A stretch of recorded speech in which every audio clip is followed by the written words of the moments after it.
kotati argama senako sina yadatame fayite lubunko ofike nafdute duana ulajite ulfadu akako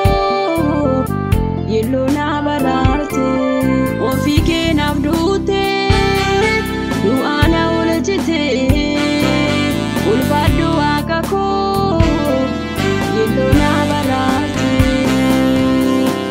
jalalana wante biya lafa kesa dufito komale ane siwa kesa gafana bdide be na diftenda bare ulmana ragabda ulmanda gata jalalana wante biya lafa kesa dufito komale ane siwa kesa gafana bdide be na diftenda bare ulmana ragabda ulmanda gata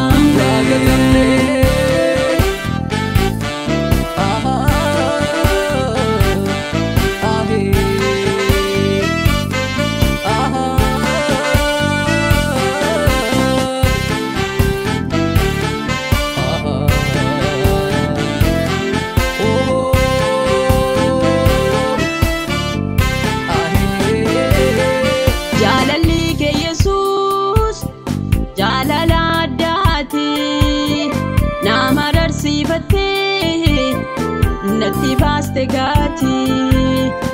arrakuno bayen siwa ke sajira inni ke lola muda ko doksira jalali ke yesus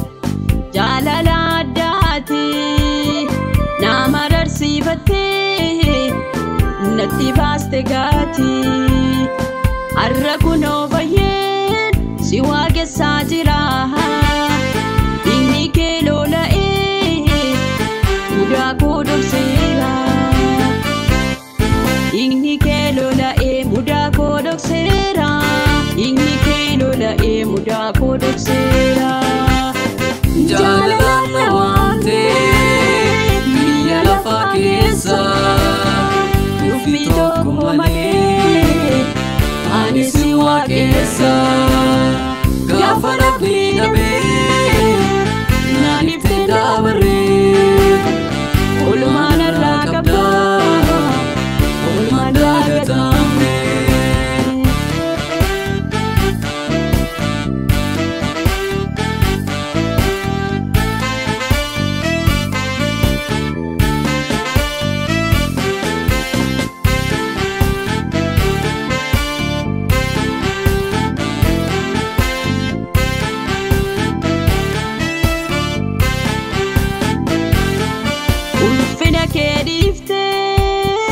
na barbacha dufte goftumma dukana anarra jalafte wayi keetiif yesus dandahen jallisu gochaati naaf goote nan dubbadhan dhooksu wayi keetiif yesus dandahen jallisu gochaati naaf goote nan dubbadhan dhooksu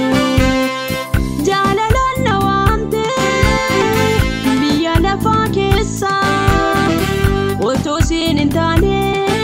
ani yadatamu karaken jirade namni kengatamu yadatama jede ani yuma yade am barbacha lamnan sitona barbade an barbacha damnan sitona barbade an barbacha damnan sitona barbade jireenya kotati argama senako sina yadatame fayite lubunko ofike nafdute duana ulajite ulfadu akako yellona bararte ofii keenaaf duute du'aana oolchite ulfaadhu waaqa koo yellona bararte jaalalaan na waamte biyya lafaa keessa dhuffii tokko malee ani si waaqessa gaafa nabdii dhabee na lifteen dabarree olumaan irraa qabdaa olumaan daagatamne jaalalaan na waamte biyya lafaa keessa dhuffii tokko malee ani si waaqessa gaafa nabdii dhabee na lifteen dabarree